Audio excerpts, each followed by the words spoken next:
Today we're going to look at some particle motion examples. So you're always going to be given a graph. Our x-axis is going to be labeled as time.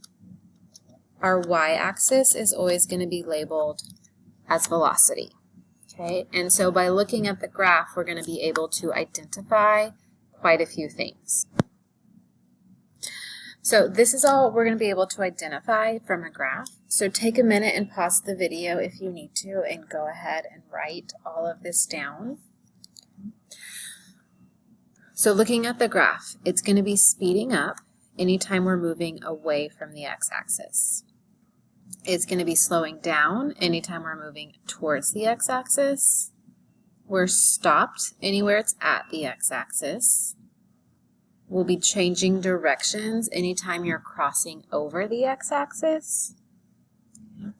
You don't have an acceleration, which is the same thing as saying a constant speed or maintaining speed, if the graph is horizontal.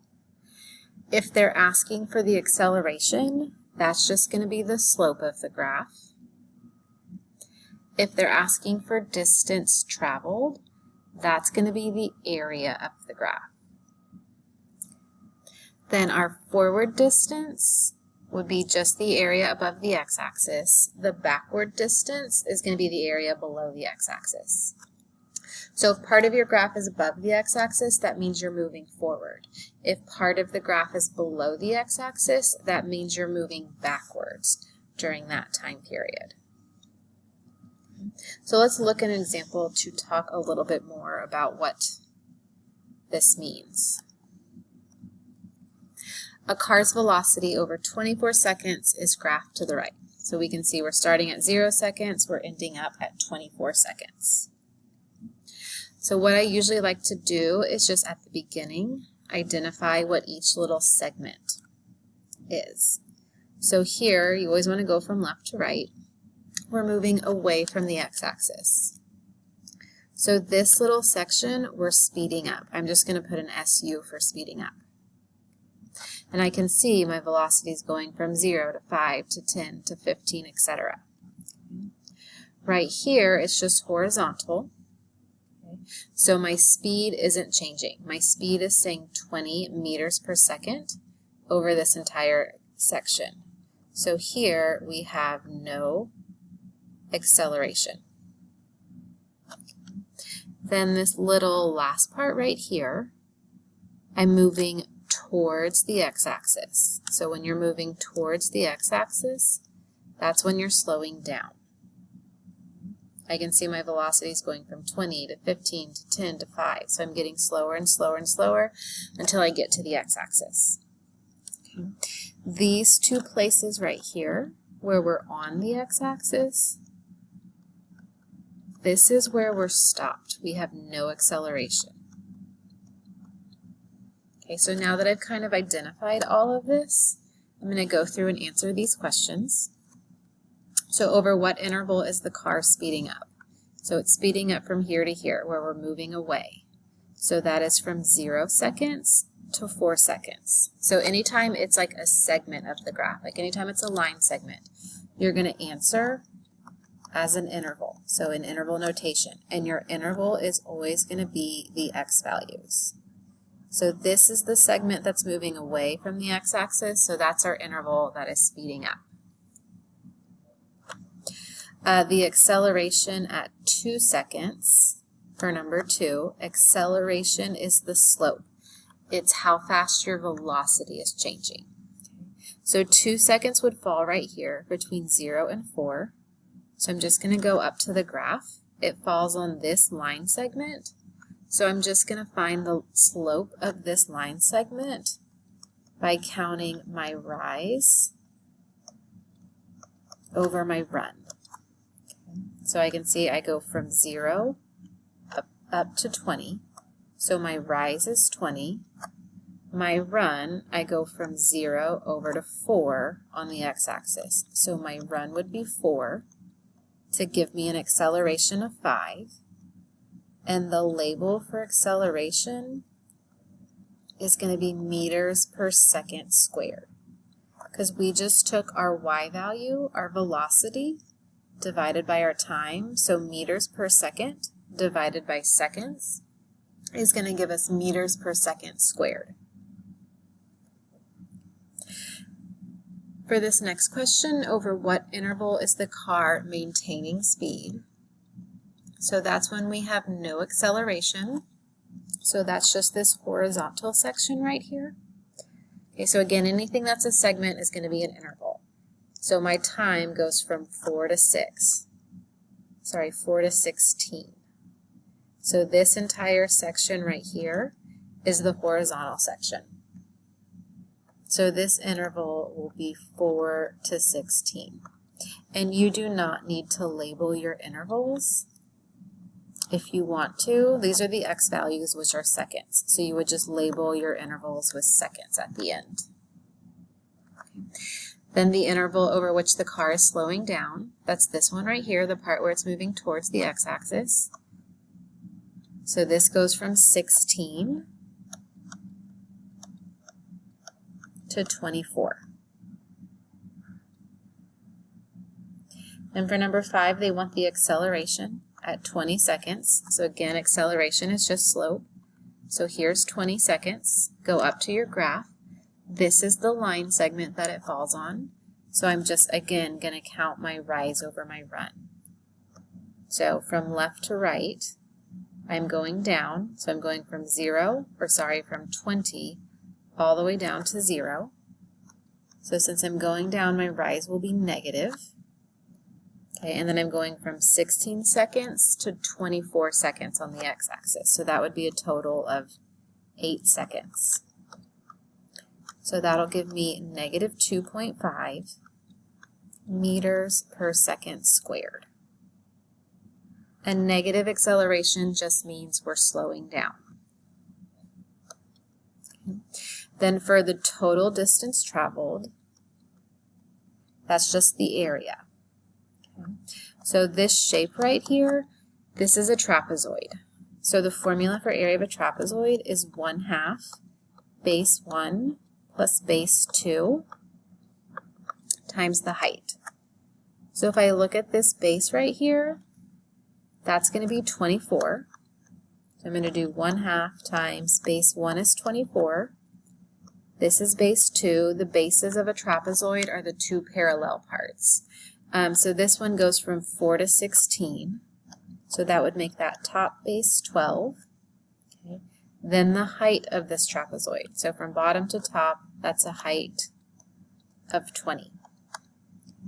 And then you can just type that in. That's going to give you 360 meters for the total distance.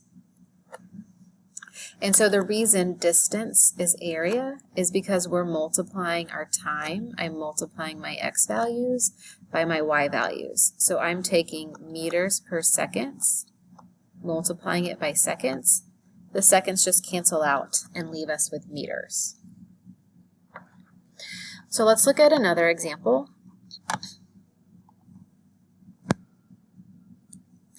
A particle moves along the x-axis with the velocity shown in the graph. Okay. So this one doesn't give us units, okay, but I'm going to go ahead and just make up some units so we can get used to labeling our answers. So I'm going to say that the velocity is miles per hour. So that means this is miles per hour.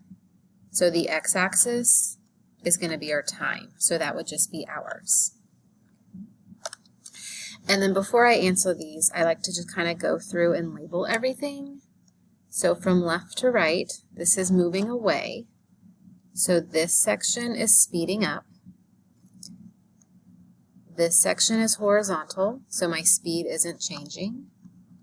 So I have no acceleration right here. This little section here, I'm moving towards the x-axis.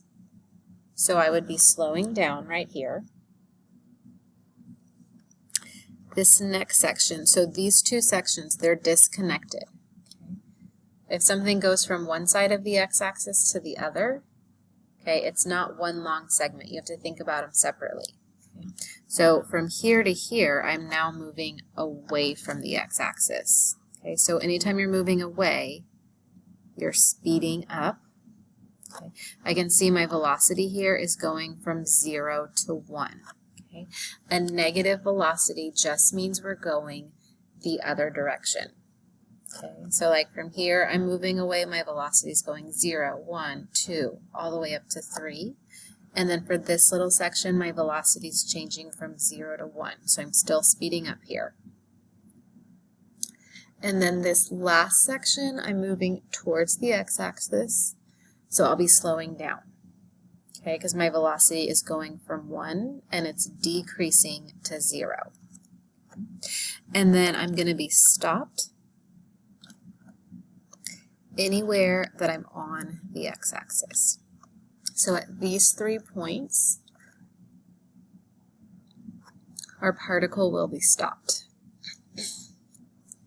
So for number 7, over what intervals is the particle speeding up? Well, that's these two, where they're moving away.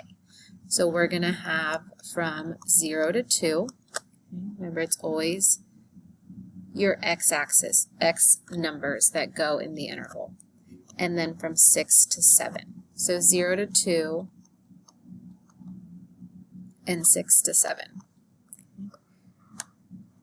You don't have to label your intervals, but if you wanted to put a label with your intervals, these are the x values, which is time, so it would be hours. When is the particle stopped? That's the 3 points where it's on the x-axis. So it's on the x-axis. So these are just points. They're not intervals, so we don't write it like this. So it stopped at 0, it stopped at 6, and it stopped at 8. And again, these are x values, so they're hours. When does the particle turn around? That's when it crosses over the x-axis. Okay, so the only place it goes from above the x-axis to below is at 6. Okay, so it's going to change directions at 6 hours. For 10, when is it maintaining speed? That's when you have no acceleration. So that's just this little horizontal part right here, which is just from 2 to 4.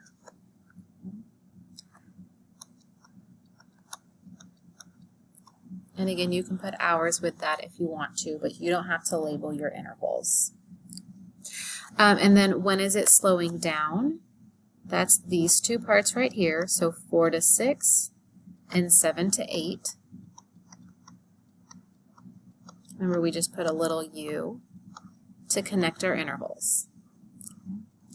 And then the last part, what's the distance traveled from 0 to 8? Okay, so the distance traveled is always going to be the area. Okay, so I'm going to take the area of this trapezoid. So I'm going to do the first one first. So this is going to be base 1. So that's from 0 to 6. Base 2 is from 2 to 4, so that's just a length of 2. The height of this trapezoid, that's right here, that's just a height of 3. So I'm going to find that, and I'm going to add it to this area right here. Okay, so this is a triangle. So for a triangle, I'm just doing 1/2 base times height. So the base of this triangle is 2. So that would be 1/2 times 2. The height of this triangle is just 1. Okay, we don't say it's a negative height. Remember, the negative just means we're traveling backwards. So evaluate this part right here. That's going to give us 12. This part right here is going to give us 1. So that'll give us a total distance of 13 miles. Okay, and I know miles because it's miles per hour. Now, if you didn't want to figure out, if you didn't remember how to figure out the area of a trapezoid, you can always take the figure and break it up into triangles and trapezoids. So to find this top area, instead of this formula, you could have done this triangle plus this rectangle plus that triangle. So that's how you can find your area. If it's not a trapezoid, if it's a weird figure, just break it up into various rectangles and triangles.